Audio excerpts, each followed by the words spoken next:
সাধুগুরু বৈষ্ণবের কৃপা নিয়ে নির্জন মন্দিরে বসবাস।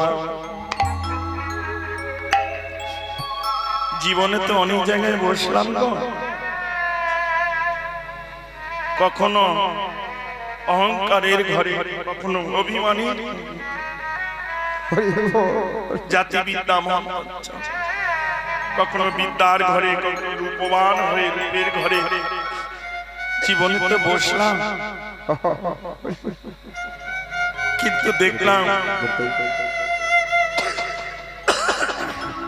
যে জায়গায় আমি বসেছিলাম আস্তে আস্তে সেই জায়গা সবাই ফাঁকা হয়ে গেল, আমি কেবল পড়ে রইলাম।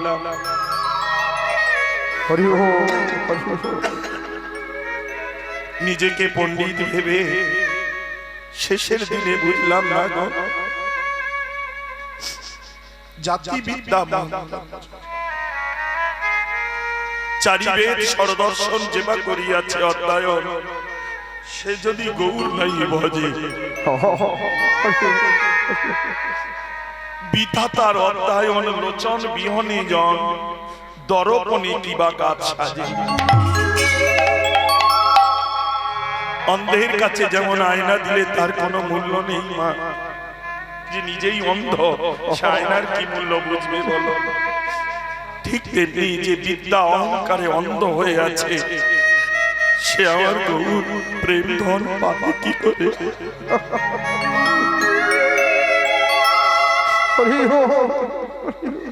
তাই শাস্ত্রে বলল বেদ বিদ্যা দুই কিছু নাই জানত, কিছু জানতে হবে।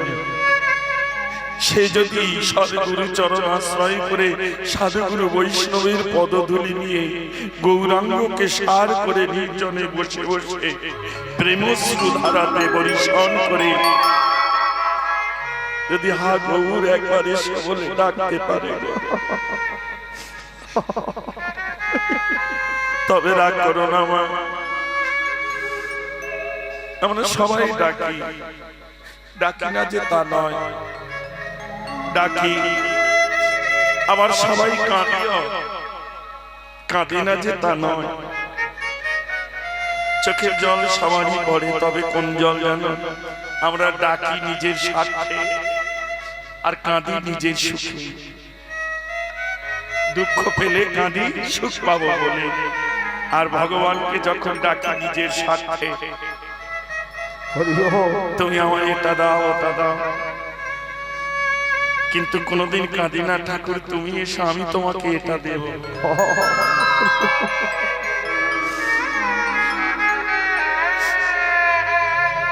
হরে কৃষ্ণ। ধরিত্রীর এত জল থাকতে যেমন গঙ্গা জল বিনে গোবিন্দ সেবা হয় না কোনো দিনে, তেমনি চোখের অনেকের জল আছে মা, কিন্তু সেই প্রেমশ্রু না হলে আমার ভগবানের সান্নিধ্য তার আতুল চরণে পৌঁছানো এত সহজ নয়। যদি বলো বাবা আসবে কি করে, কাঁদতে থাকো, একদিন না একদিন আসবে। নামের মধ্যে রুচি ভক্তি রাখো, জীবের প্রতি দয়া রাখো, বৈষ্ণবের সেবা করো। শুধু অর্থ দিয়ে নয়, চরণ স্পর্শ করেও তার পদধূলি নিয়ে কৃপা পাওয়া যায়। কর্মক্ষেত্রে নাই বা পারলাম তার স্পর্শ করতে, মানসেও সেবা হয়। দেখছো বৈষ্ণব ওই পথ দিয়ে চলে যাচ্ছে, আমি কোন স্থানে আছি কিংবা গাড়িতে আছি, ওখান থেকেই মানুষ এই বৈষ্ণবের চরণ দর্শন করে প্রণাম করো। অন্তরে শুধু জানা হয় বৈষ্ণব, তুমি দিলে দিতে পারো, শক্তি তোমারও আছে। শক্তি মানে শক্তি, আর কেউ দিতে পারবে না। এই কৃষ্ণ প্রেম ধন একমাত্র তোমরাই দিতে পারবে। কর্মময় জীবনে আমি হয়তো চলে যাচ্ছি, কিন্তু ভজন রাজ্যে তোমার অন্তরে শ্রদ্ধা ভক্তি জানিয়ে গেলাম, বৈষ্ণব কৃপা করো। মানুষ হরে কৃষ্ণ বাবা, তাতেও কৃপা হয়। তাতেও কি তা হয়? রাধে রাধে। এই তিন প্রকার হৃদয়ে ধরে, নামে রুচি, জীবে দয়া, বৈষ্ণবপতি সব। এই তিনটে বস্তু হৃদয়ে ধরে নির্জন মন্দিরে বসে বসে নয়নের জলে ভাসো। তুমি শুধু বলো না আসবে না, এই জন্ম কি আমার বিফলে যাবে? শুনেছি কর্ম অনুসারে তার পুনর্জন্ম হয়, কর্ম অনুসারে। জানি না এই জন্মে কি কর্ম করে যেতে হবে বলে এটা বলতে পারে। জ্ঞানে অজ্ঞানে কত কর্ম করেছে, তাই না? এই দেখো মা, শাস্ত্রে আছে অজ্ঞানে পাপ করলে জ্ঞানে খণ্ডন হয়, জ্ঞানে পাপ করলে তীর্থে খণ্ডন হয়, আর তীর্থে পাপ করলে এ জন্ম কেন কোটি জন্মে নয়। মিলিয়ে না জীবন কৃষ্ণ ভজনম যশ, মিলিয়ে না। যখন অজ্ঞান ছিলাম, অবোধ ছিলাম, মাতৃস্তন দুগ্ধ পান করছি, কতবার এই চরণটা মায়ের বদনে আঘাত করেছে। ওই মাতা আমায় অভিশাপ দেয়নি, বরঞ্চ ওই চরণটাকে চুম্বন করে গোবিন্দের কাছে কেঁদেছে, গোবিন্দকে যেন মানুষের মতো করে মানুষ করতে পারি, তুমি কৃপা করো। ওই ছেলেটা যখন ধীরে ধীরে বড় হলো, জ্ঞান বিবেক যখন এলো, তখন কোন কর্মে যাওয়ার আগে মায়ের চরণে প্রণাম করে, মা আশীর্বাদ করো, আমি আসি, আমার কর্ম যেন সিদ্ধি লাভ হয়। মা আশীর্বাদ করছে, গোবিন্দ কৃপা করবে, সাধুগুরু বৈষ্ণব কৃপা করবে। বাবা, তাহলে অজ্ঞানে পাপ করলে জ্ঞানে গিয়ে খণ্ডন হয়ে যায়। আবার জ্ঞানে যদি কেউ পাপ করে, কারণ কলিযুগে আমরা সবাই পাপী, বেশিরভাগ তো আমরা জ্ঞান পাপী, বুঝি কিন্তু খুঁজি না। মা, জ্ঞানে যদি কেউ পাপ করে তাহলে তার ক্ষমা হয় একমাত্র ধাম তীর্থে গেলে। এবার তীর্থে গিয়েও ক্ষমা হবে না, যদি অভিমান অহংকারে তীর্থে বেড়ায় ঘুরে, এক জন্ম কেন শত জন্মেও তার ক্ষমা নেই, কৃপা নেই। যদি ওই ধাম তীর্থের ধুলায় নিজেকে গড়া দিতে পারে, কারণ শুদ্ধ বৈষ্ণবের পদধূলি পড়ে আছে ধামের উপরে,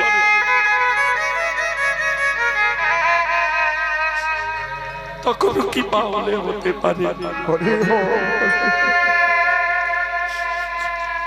এবার ধামে যদি গিয়ে কেউ অপরাধ করে, এক জন্ম কেন কোটি জন্মে আর হলো না। ওই জন্য আপনারা যে স্থানে এসেছে, আজ এই পরমাণিক বাবুর বাড়ি না, যেখানে অনন্ত কোটি সাধুগুরু বৈষ্ণবের পদধূলি পড়েছে, এটা হচ্ছে ভজনের স্থান, ধাম তীর্থ। এখানেও পেলেও পেতে পারো মা।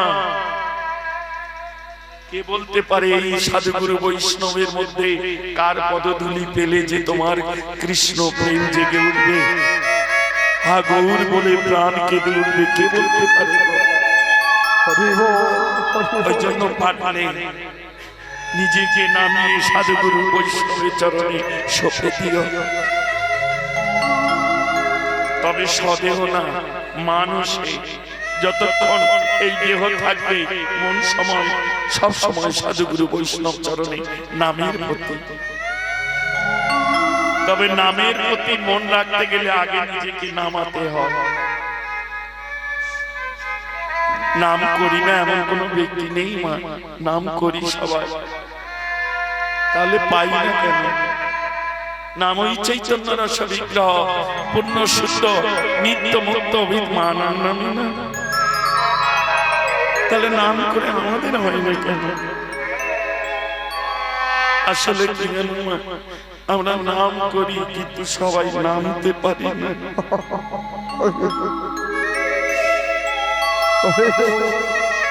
বলার মতো হয় না বলা, বলার মাঝে সঠিক চলা, তাই তো হলো না। সবাই কোন নাম করি? সত্যে ধ্যায়তে বিষ্ণু তেতাই মুখত যজৌ। সত্য যুগে ধ্যান করে, তেতা যুগে বড় বড় যজ্ঞ করে ভগবানের চরণ সান্নিধ্যে তারপর পরিচর্যা পূজা অর্চনা। কলিযুগে হরের নাম হরের নাম হরের নামৈব কেবলম কলো নাস্তেব নাস্তেব নাস্তেব গতি অন্যথ।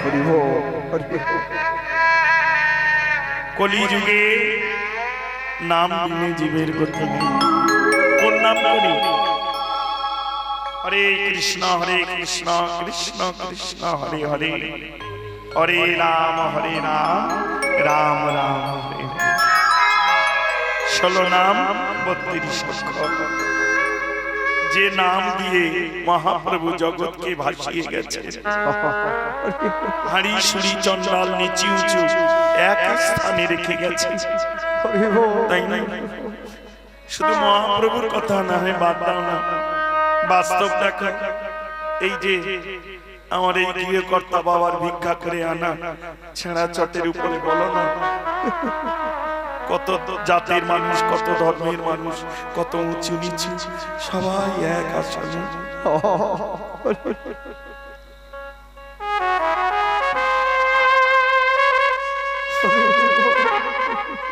রাধে রাধে।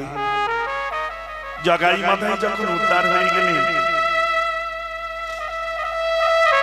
মহাপ্রভু নামে বিভোর হয়ে আছেন।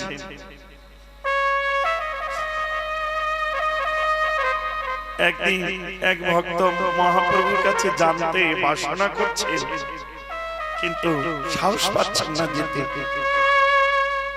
অনেকের অনেক কিছু বাসনা হয় কিন্তু সাহস হয় না তার কাছে পৌঁছাতে, তাই না?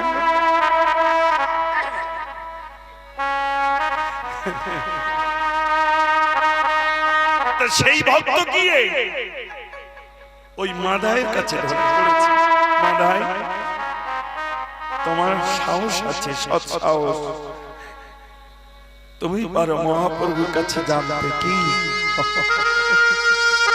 কৃষ্ণ নাম করতে করতে মহাপ্রভু যখন নয়ন জলে নিজেকে ডুবিয়ে ফেলে, না জানি কোন ভাবে ধুলায় পড়ে গড়া যায়, তখন বদনে আর কৃষ্ণ নাম পাই না, ভিতর থেকে একটা ছোট্ট নাম আসে, রাধে রাধে রাধে। এই রাধাকে একবার মহাপ্রভুর কাছে জানবো। মাদাই বলে তুমি তো পারো যেতে, সেই সাহস বা সেই উপার্জন আমার হয়নি, কারণ নিতাই চাঁদ আর মহাপ্রভু গৌর সুন্দর দুজনেই তোমাদের কৃপা করেছে।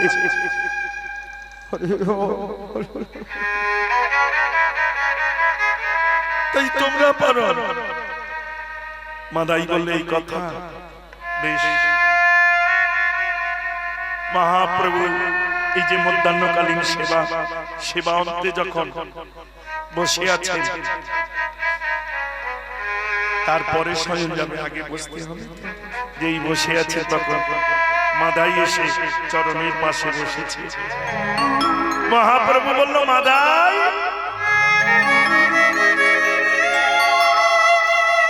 ভক্ত গিরিয়ে সেবা কেমন হলো?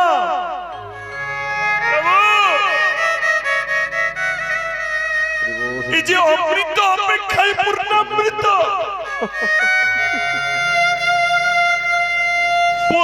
গ্রাসে গ্রাসে পূর্ণামৃত আস্বাদন হলো।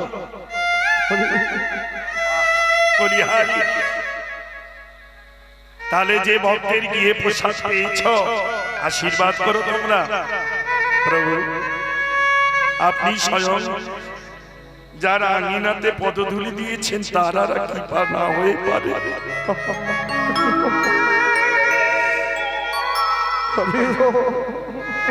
কত জন্মের সৌভাগ্য হলে এমন সাধুগুরু বৈষ্ণব আসিয়া মেলে। বেশ বেশ, তাহলে এখন একটু আমি বিশ্রাম করি। প্রভু একটা আমার বাসনা বলো, এই রাধা কি?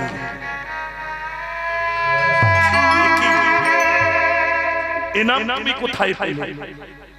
প্রভু জানো, যখন তুমি কৃষ্ণ নাম করতে করতে বিভোর হয়ে যাও, যখন নয়নের জলে তোমার বক্ষ ভেসে যায়, যখন সোনার অঙ্গটাই ধুলায় পড়ে লুটায়, তখন তোমার বদন থেকে একটাই নাম বেরিয়ে আসে, রাধে রাধে।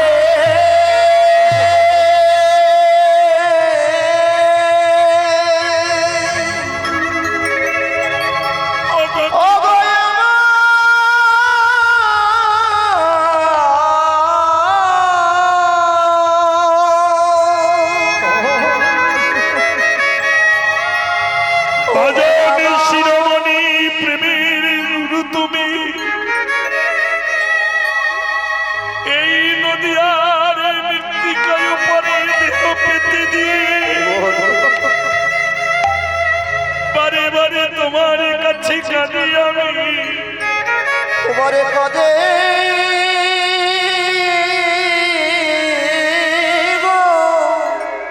তোমার কাছে কাঁদি আমি কেন জানো রাধে?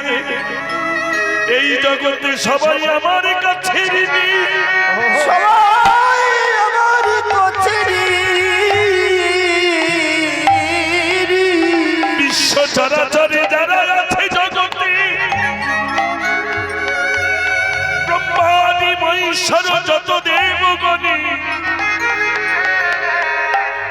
দিবানিশি বসে তারা আমার চরণ সেবনে। কিন্তু রাধে সবাই আমার কাছে ঋণী, কেবল আমি তোমার কাছে ঋণী হয়ে গেছি। তোমার প্রেমের ঋণী কবে শোধ হবে? তোমার প্রেমের ঋণী কবে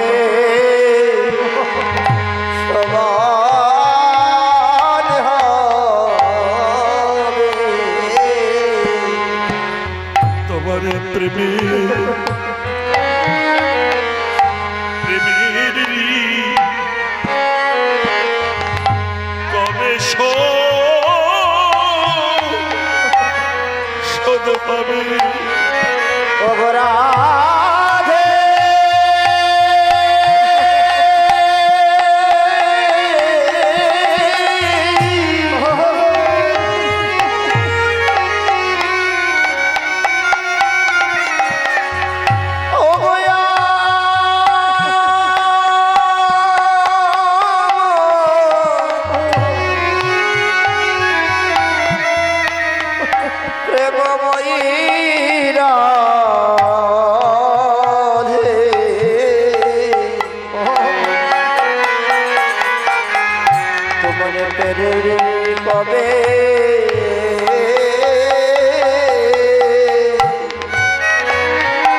কবে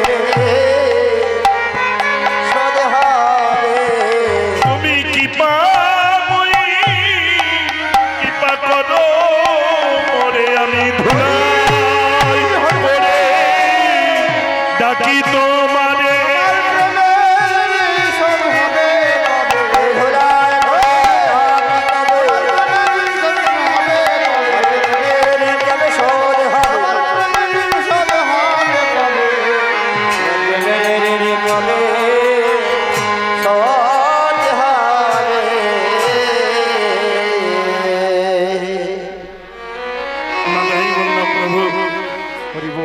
আমি বুঝতে পারলাম না।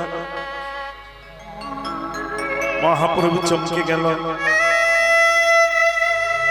এ তো ব্রজের রস, ব্রজে যে প্রেমের ঋণী হয়ে নবদ্বীপে ভক্ত রূপে এসেছি আমি, এটা জানানো যাবে।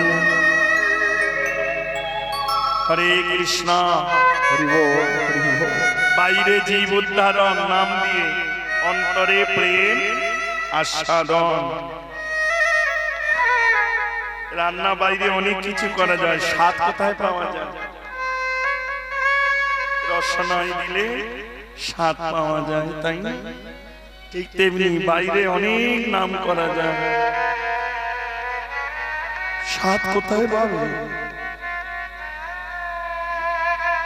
নির্জনে না বসে, নয়নের জলে না বসে,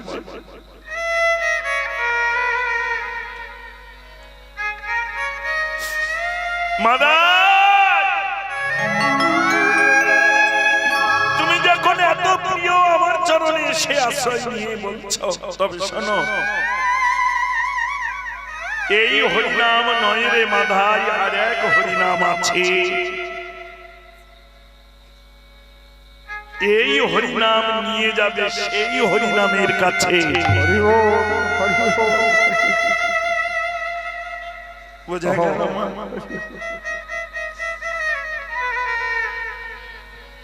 চরণ ধরে বলে যাচ্ছি,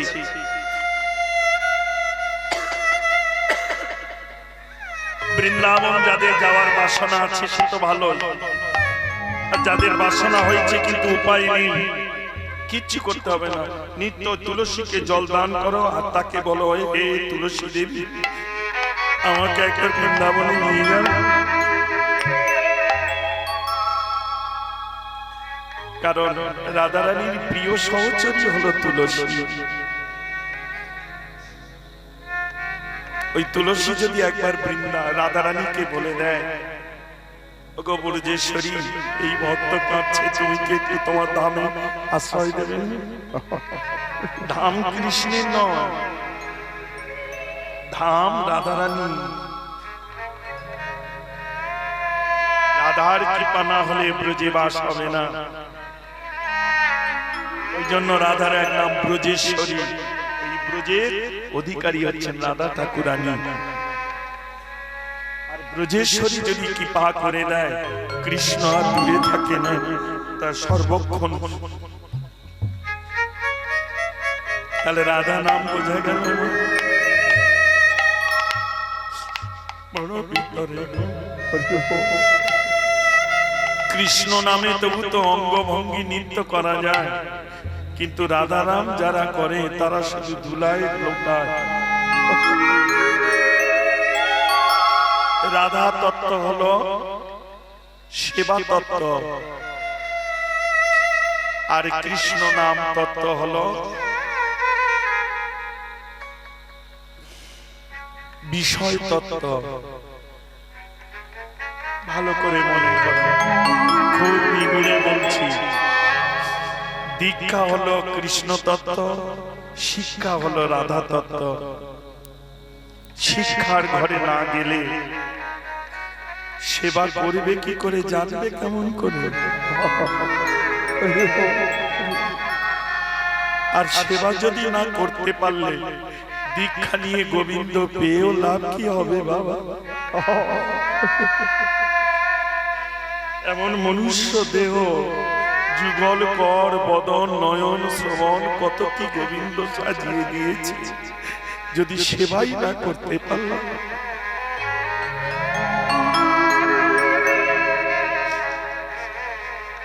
প্রেমের মূরতি তুমি প্রভু, আজকে সোনার দেহটা ধুলায় ফেলে বদনে শুধু রাধা না, কে রাধা?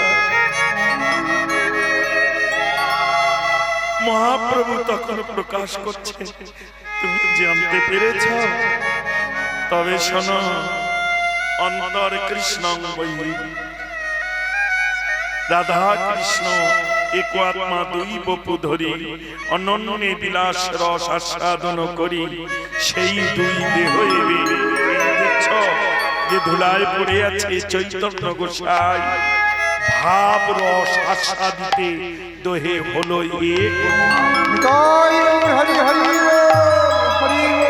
একই অঙ্গে দিয়ে প্রকাশ, কখনো রাধা ভাব কখনো কৃষ্ণ ভাব। নাম করতে করতে যখন কৃষ্ণ ভাব জাগে তখন রাধে কৃপা করো বলে দুলাই লুটায়, আবার যখন কৃষ্ণ ভাব জাগে তখন তার লীলার প্রকাশ।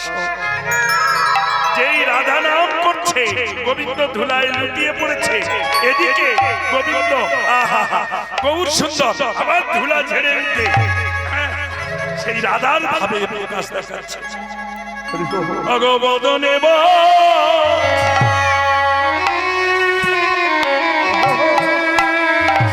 বদন ঝাপি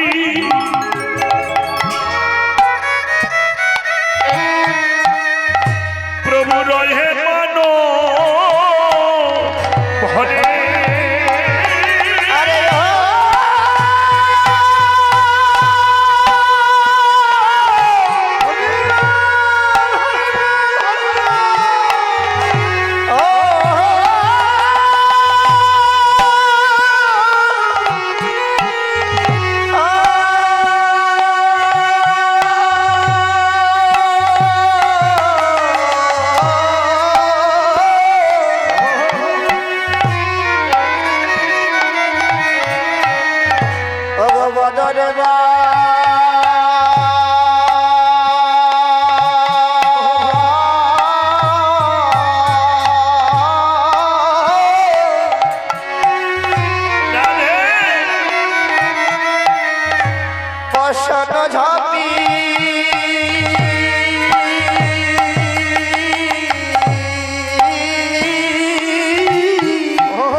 একটু আগে কি বলে কাঁদছিল রাধা বলে ধুলাতে এই মহাপ্রভু। আবার যেই ভক্তরা জানতে চাইলো কে তোমায় কাঁদাচ্ছে, কিসের লাগি তুমি কাঁদছ বলো না, তখন ধুলা ঝেড়ে নিজে বসে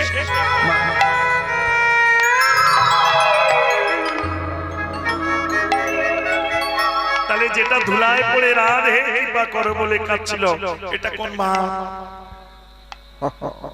রাগ করবে না মা, যার যেমন ভাব তার তেমন লাভ। বাজার বাবারা অনেক করে আনতে পারে, মায়ের যদি রান্নার ভাব না থাকে, তাই না? আবার মায়ের অনেক রান্না করতে পারে, আস্তে মায়েরা অনেক রান্না করতে পারে, কিন্তু যে মানুষ সেবা করতে বসেছে তার যদি সেবা করার ভাব না থাকে, তাই না? করিস না এই জীবনে যার যেমন ভাব তার তেমন। ওই জন্য গৌর সুন্দরের এক নাম হলো ভাবগ্রাহী জনার্দন। এই ভাব আস্বাদন করতে গেলে ভাবে ভাবে হয় আস্বাদন। সেই ভাব না হলে মা, বই তুমি হাজার ছেলেকে কিনে দিতে পারো, কিন্তু তার যদি পড়ার ভাব না থাকে, কোচিং সেন্টারেও পাঠাতে পারো, টিউশনি পড়াতে পারো, কিন্তু ওখানে পড়বে এখানে সব, কারণ তার তো ভাব।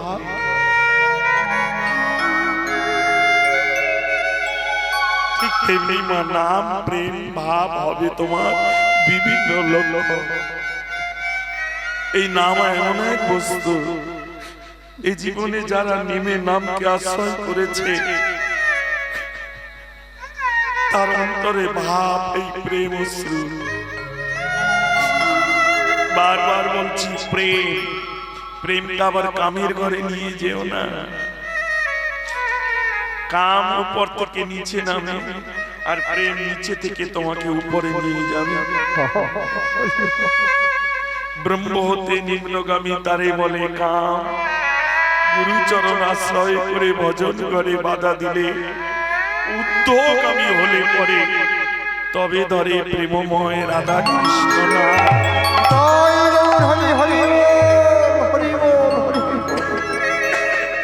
বোঝা গেল রাধে রাধে নিম্নগামী কাম। একটু ভজনে প্রবেশ করি, আস্বাদন করো। এই যে আমরা এসেছি, আমরা সবাই নিম্ন বীজের সন্তান। জীবনং কৃষ্ণ ভজনং যশ, মিলিয়ে না আমার। ছিলাম কোথায়? কেউ বললো এখানে, বাবার এখানে। বাবা কামে আবদ্ধ হয়ে নামিয়ে আনি, বেশিক্ষণ রাখতে পারে না, চালন করে মাতৃর কাছে। মা বেশি দিন ধরে রাখতে পারে না, রেখে দেয় ধরিত্রী মায়ের কাছে। এই তো জন্মের কথা। কিন্তু তাকে জিজ্ঞাসা করে তো বাবা এখানে পেল কি করে?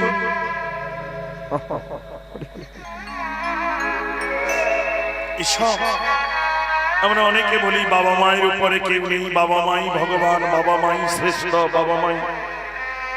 খুব ভালো জিনিস, আস্তে খুব ভালো জিনিস। রাধে রাধে। বাবা মা হচ্ছে আশ্রয়, যিনি আমাকে আশ্রয় দিয়ে এই কৃষ্ণ নামে ভক্ত বৈষ্ণব চরণে তুলে ধরেছে।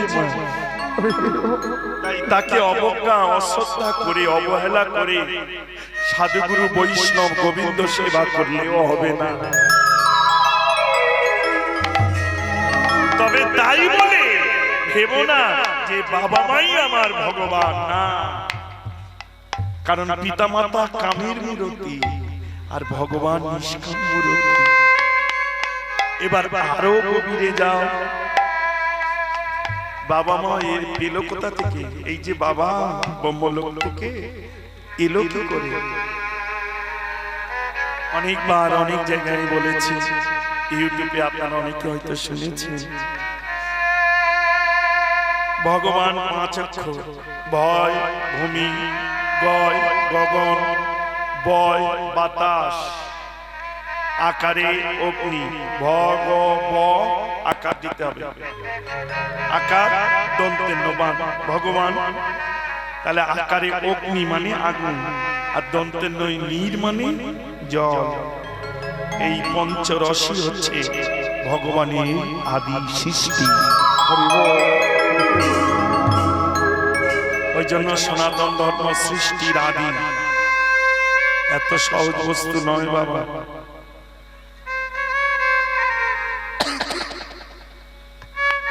এবার এই ভূমি থেকে, এই গগনের কিরণের আকর্ষণ থেকে, এই ভগবানের নীর থেকে, নীর মানে জল, এই অগ্নি তাপ থেকে যে ফল সবজি যা কিছু উৎপন্ন হয়, 40 কেজি আহার গ্রহণ করলে এক বিন্দু সূক্ষ্মাণুর সৃষ্টি হয়। যতদিন হাড়ের মর্যাদা পূর্ণ না থাকে ততদিন এই সূক্ষ্মাণু হাড়ের মজ্জার সঙ্গে মিশে যায়। এবার যখন পূর্ণ হয়ে যায় তখন ওই সূক্ষ্মাণু গিয়ে ব্রহ্মলোকে আশ্রয় পায়। তাহলে বাবা পেল কোথায় আমাকে? ভালো করে আস্বাদন করো। দুর্ভাগ্য আমার বৈষ্ণবগণ সব পিছনের দিকে চলে গেছে। একটু সামনে এলে খুব ভালো হতো বাবা। যাক, জয় শ্রী রাধে। হরে কৃষ্ণ, হরি বল। কারণ সব কথা তো সবাইকে বলা যায় না। বাবা যে অহংকার করে, আমি ছেলে এত সহজ না। এই দেহের মধ্যে 5টি জিনিসই আছে, ক্ষিতি, অপ, মরু, তেজ, বম। সবার নিচে কি ছিল? দন্তের ন। দন্তের নয় কি? নীর মানে যখন দেখবে কারোর কিডনি বা অসুবিধা হবে, জল যখন দেহে জমবে, আগে ফুলবে পা। ওই জন্য যাহা শাস্ত্র তাহা বিজ্ঞান তাহা বাস্তব মা। এর উপরেও তো কি আছে? এখানে খাদ্য হজম করে কি? আগুন আছে। হরে কৃষ্ণ।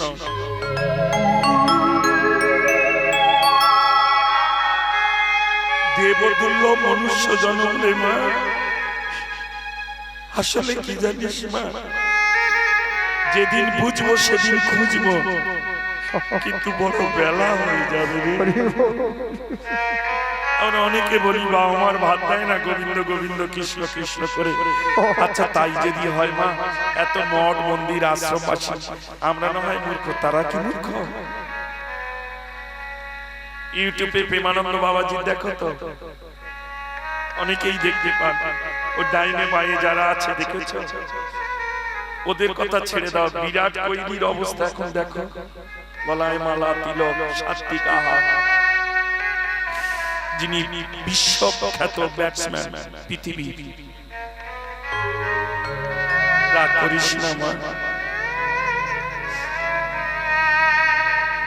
হরে কৃষ্ণ। ওই ব্যক্তি দুটো কিডনি কবেই নষ্ট হয়ে গেছে প্রেমানন্দ বাবা। যে ডাক্তার বলেছিল তুমি আর বেশি দিন বাঁচবে না, সে ডাক্তার কবে মরে গেছে, কিন্তু ইনি এখন। কতজন দিতে চেয়েছিলেন, কতজন বেধর্মী মানুষরাও দিতে চেয়েছিল, কিন্তু প্রেমানন্দ দাস বাবাজি বললেন যদি দেওয়ার হয় সে তোমায় দিতে পারে, তোমরা ওই কেন দেবে? তোমরা তো আমাকে সাজিয়ে পাঠাও না। সাজাতে যদি হয় তিনি তো আমাকে সাজিয়েছিল।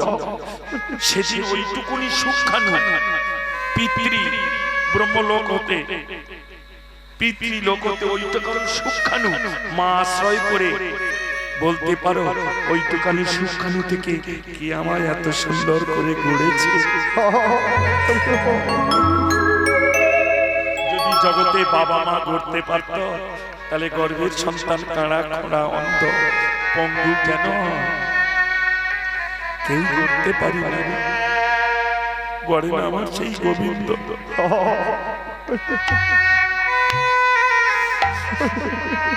রাধে রাধে মা। অনেকে বলে না ভগবান কি দিয়েছে, আরে তিনি যা দিয়েছে তার এক কোনাও আমরা তাকে দিতে পারবো না। সামান্য যতটুকু বাতাস অক্সিজেন নিচ্ছ, একদিন নার্সিংহোমে থেকে বিল দিয়ে দেখো তো কত টাকা। ভেবেছ কোনদিন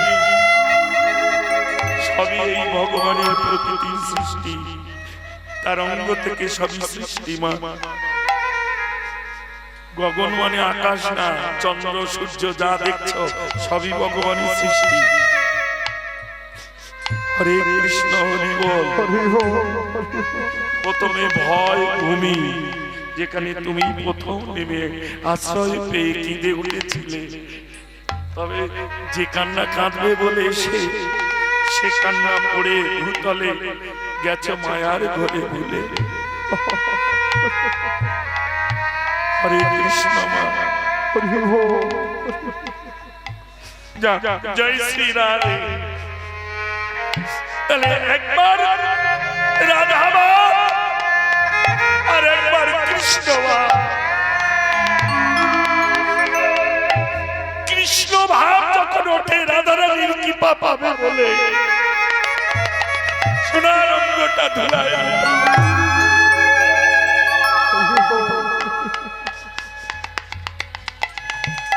ভগবান যখন চরণ জড়িয়ে ধরে বারবার বিনতি করলে,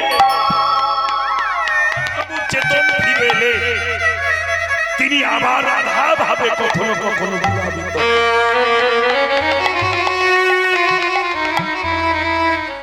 দেখবে মা, জাগতিক জগতে দেখবে রাজান্য ব্যক্তি, জমিদার ব্যক্তি যারা যদি অভাব অনটনে ভিখারিও হয়ে যায়, রাজকীয় ভাবটা তার থাকে। দেখ দেখ প্যান্ট শার্ট কোট একদম, এর বউ 5 বাড়ি কাজ করে এনে দেয় খায়, আরে কিন্তু কি করবে, এই যে সেই রাজ রক্ত থেকে তৈরি।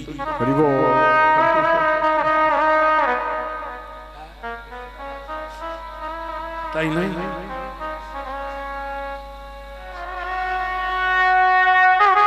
ভিখারি হলেও ছোট্ট করে একটা সিদ্ধান্ত তোমাদের বলি। ডক্টর মোহনাব্রত ব্রহ্মচারী, আস্তে ভাই আস্তে শোনা,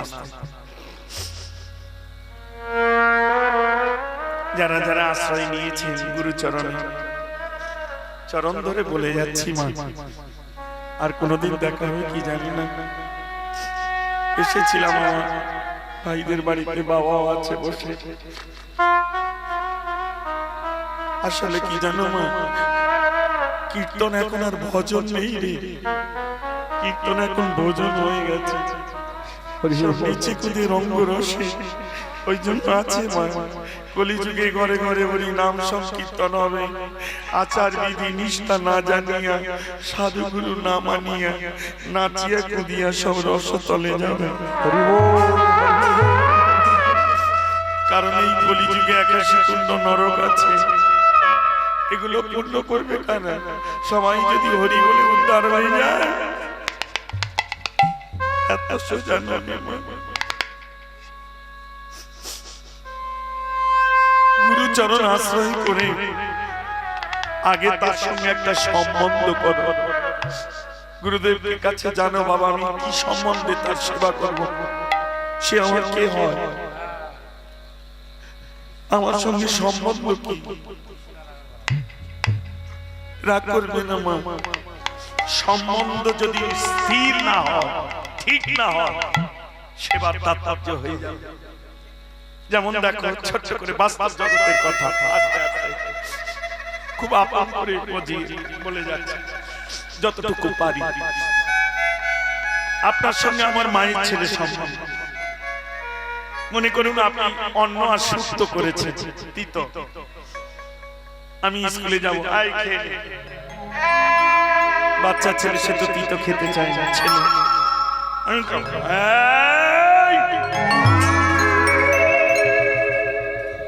শাসন, কোন শাসন? সেই বাৎসল্য প্রেমের শাসন। কোন রকম ছেলেটা একটু খেয়ে মানে সেবা করে, এমন সময় এক বৈষ্ণব এসে মা 3 দিন অভুক্ত আছে, একটু প্রসাদ দিবি বাবা, আমার স্বামী কর্মে গেছে, ঘরে তো কিছু নেই, তবে একটু অন্ন আর শুক্তো আছে, দেব বাবা, দে মা। বৈষ্ণবকে আসন পেতে দিলেন, প্রসাদ পেল, শুক্তো আর অন্ন, আর তো কিছু নেই।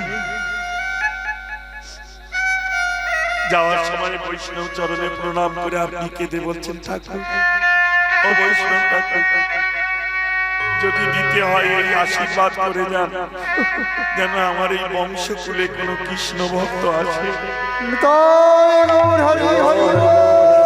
আর কিছু দিতে হবে।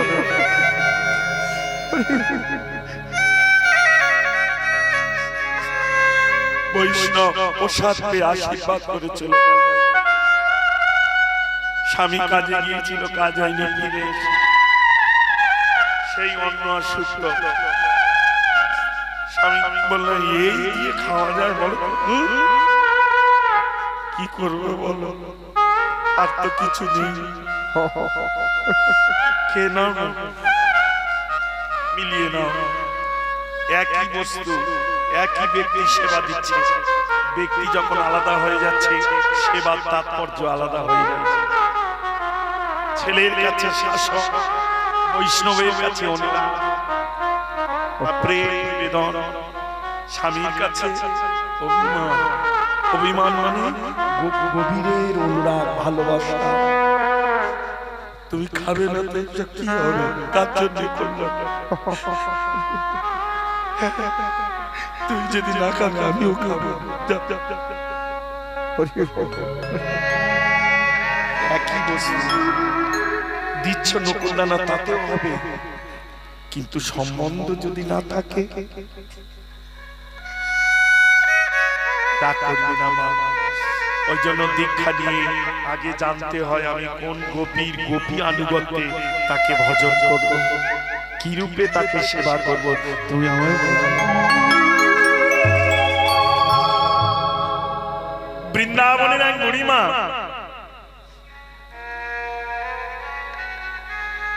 পুত্র জ্ঞানে গোপালকে সেবা করত।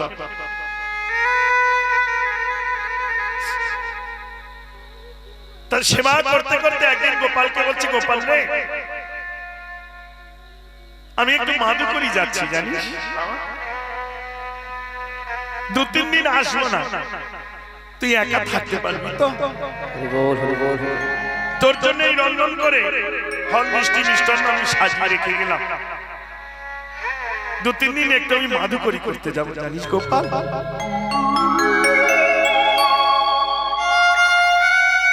গোপালকে জানিয়ে মা পথপ্রজে হাঁটতে হাঁটতে চলে গেল। যেতে যেতে এক সুন্দর রাজ ঐশ্বর্য পূর্ণ স্থান, এখানে অনেক বাড়ি অনেক গাড়ি, অনেক দোকান ঘাট আছে, জমিদারদের বাস সেখানে। হরে কৃষ্ণ বাবা। এখন ওই প্রজমাই ওই পথ দিয়ে যাচ্ছে, যেতে যেতে দেখছে একজন শেঠ দোকানে, শেঠ মাথায় টুপি দিয়ে বসে বসে কি জানি কি হিসাব করছে। আর ওই দোকানের সামনে দেখবে না, আপনারাই দেখেন অনেক সময় সব পুতুলগুলো সাজিয়ে রাখে না পোশাক পরিয়ে। এখন একটা পুতুল ওই গোপালের মতো ছোট, এত সুন্দর পোশাক করে দাঁড়িয়ে আছে। মায়ের মনে জেগে গেছে, আমি তো মাদুকরি করে করে গোপালের সেবা করি, কোনদিন তো এত দামি এত সুন্দর পোশাকটা কোনদিন পরাতে পারিনি। যদি এই পোশাকটা আমাকে দিত, আমি আমার গোপালকে একটু পরাতাম। আমার কাছে তো কিছু নেই, একবার বলে দেখব। শেঠ ছিল আপন মনে, জাগতিক জগতের হিসাব রক্ষণে, কত জীবনের আয় কত ব্যয় হলো, আর ব্যয় কত। সেই সময় এই ব্রজবাসী পাগলিনী মা আমার গিয়ে দাঁড়িয়েছে। দেখবে মা, বৈষ্ণব ভক্ত যদি দাঁড়িয়ে আসে, তাদের মুখশ্রিত বাণীগুলো শুনবে। এমনি যদি ভিখারি আসে, তার বদন আলাদা। আর কোন বৈষ্ণব যদি মাদুকরিতে আসে, তার বলা মানে বদন আলাদা। ভিখারি যদি আসে চিৎকার করবে, কেউ আছো ভিক্ষা দেবে? বৈষ্ণব যদি আসে, হরে কৃষ্ণ, কেউ আছেন মা? অমুক আশ্রম থেকে আসি, একটু মাদুকরি দেবে ভগবান সেবার জন্য। শুধু এই কেন, সাধারণ ভাবে চিন্তা করো, তোমাদেরই বাড়ির ঘটনা, তোমাদেরই পাড়ার ঘটনা। এই যে হরিনামের জন্য যখন ভিক্ষা করতে যাও, তখন তোমাদের মুড বা ব্যবহার কেমন থাকে? আবার যদি দুর্গা পূজার চাঁদা তুলতে যাও, তখন কেমন থাকে? দেখবে বাড়িতে হরিনাম, সে 10 নামই হলেও দাদা 10 টাকা দিতেই হবে, দিলাম। এত বৈষ্ণবের সেবা এরকম করে দিলে হয়? আর দুর্গা পূজা হলে হে 500 টাকা দিবি তো ভালো, কালকে দোকানে ঝাঁপ পড়বে। শক্তি পূজা, এদের ভিতরে তো সেটা প্রয়োগ হবে। আর এটা ভক্তির আরাধনা। তাই ভক্তি নিয়ে ভক্তের দ্বারে গিয়ে কাঙালের মতো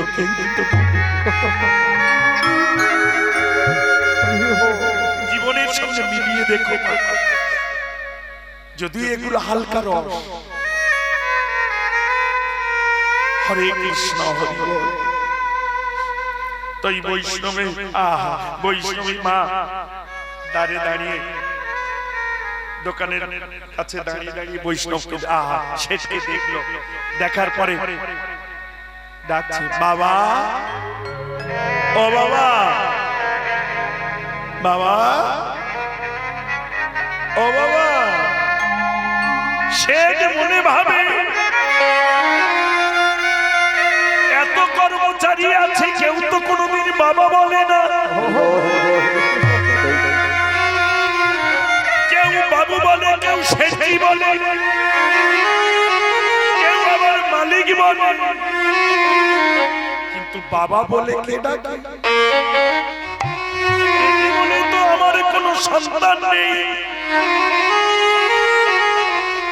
যখন বদন উত্তোলন মাথাটা উঁচু করে নয়নে অশ্রুধারা, ললাটে তিলক রঞ্জিত, বদনে মধুর হাসি, এক বৃদ্ধ ব্রজবাসী দাঁড়িয়ে দাঁড়িয়ে কাঁদছে আর বলছে, বাবা ও বাবা। বিশ্বনাথ গদি থেকে নেমে নিচে এসে বলুন, মা বাবা, এই যে ছেলেটা পোশাক পরে দাঁড়িয়ে আছে না, এই পোশাকটা তুই আমায় দিবি। শেষ মনে মনে ভাবলে এই বয়সে না তো এত ছোট বাচ্চা হতে পারে, এত ছোট বাচ্চা এই বয়সে না। তা জিজ্ঞেস করে নিয়ে কি করবো, দেব ঠিক আছে, কিন্তু দান করার আগে দানই যদি ঠিক না হয়, যে গ্রহণ করবে সে যদি ঠিক না হয়, তাহলে অপরাধ হয়ে যাবে। যেমন আমি যদি মূর্খ হই, তোমরা একটা গীতা দান করলে ক্ষতি কার? করবে না মা।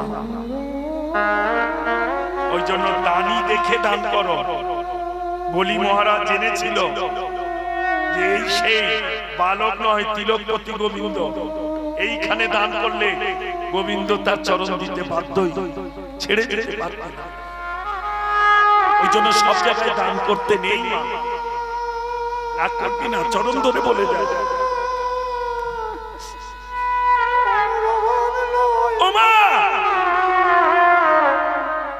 এই ছোট্ট শিশুর পোশাক তুমি কাকে দেবে? কে আছে তোমার? ব্রজবাসী বলল, শোন বাবা, গুরুর চরণ আশ্রয় করে সেই অনাদের আদি গোবিন্দকে আমি পুত্র রূপে কোলে নিয়েছি। কৃষ্ণ দেখতে বড় ছোট, কিন্তু সারা জীবন ওর পিছনে ছোট।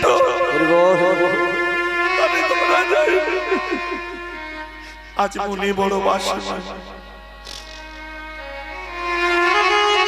মাদুকরি করে করে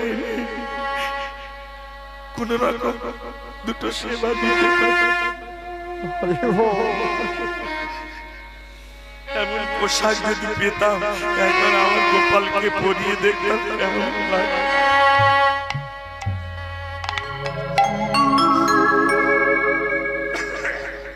জমিদার বলল, যেখানে দাঁড়িয়ে আপনি চাচ্ছেন এটা কি? বললো এটা দোকান। বললো কিছু না দিলে কিছু পাওয়া যায় না,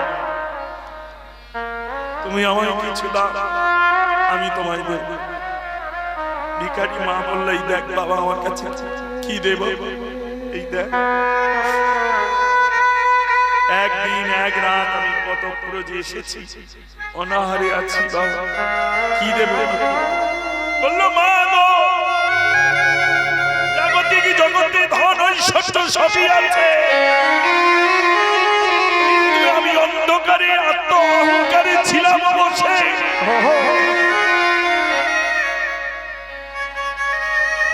তোমার মতো ভক্তের বদল দর্শন করে, ওই জন্য শাস্ত্রে আছে ভজন সাধন যা করো দিনন্তে যদি একবার বৈষ্ণব বদন দর্শন হয়, জানবে তোমার ভজন হচ্ছে। আর যদি না হয়, জানবে ভজনের জায়গা কোথাও আমার মন ভোজনের দিকে চলে যাচ্ছে। হরে কৃষ্ণ মা, খুব ভজনের কথা বাবা। রাধে রাধে রে, না জানি কোন জন্মের সুকৃতি ফলে এসেছে রাধে। আমি তোমায় দেব তার আগে তুমি আমায় দাও, সেই বৃন্দাবনের ভজনের ধন আমায় দাও।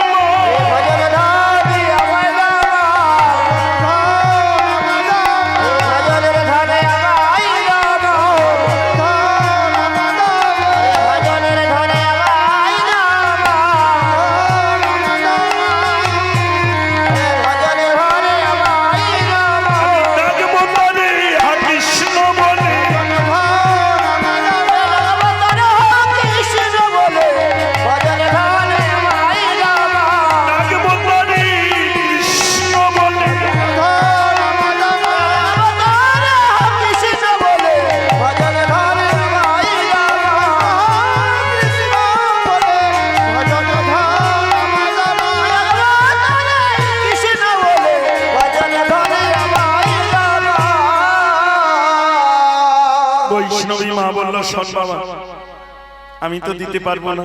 কেন মা? আমি গুরু আজ্ঞা পাইনি। তা তোর যদি এই ভজন ধন নিতে হয়, তুই আমার সঙ্গে বৃন্দাবনে চল, আমার গুরুদেবের সঙ্গে তোকে সাক্ষাৎ করিয়ে দেবো, তুই নিয়ে নি। তাই মা যা যাব। লক্ষ্য করো কোথায় ছিল আর কোথায় যাচ্ছে। বৈষ্ণব ভক্তের কৃপা হলে কি হয় বাবা। সঙ্গে সঙ্গে বলল, মা আমি তো গৃহী সংসারী, ঘরে আমার অর্ধাঙ্গিনী আছে, আমি বিবাহ করেছি, একবার তার কাছ থেকে অনুমতি নেব মা।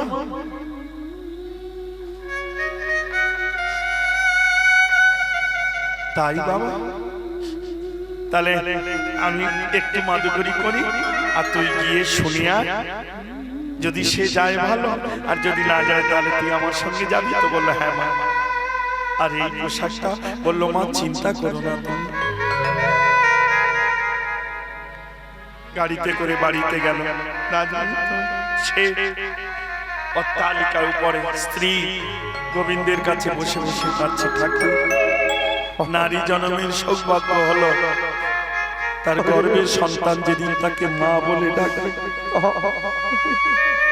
এর মতো সৌভাগ্য জনমান নেই। আমি কি অপরাধ করেছি? সব সুখ তুমি আমায় দিলে, কেবল একটি সন্তান সুখ দিলে না।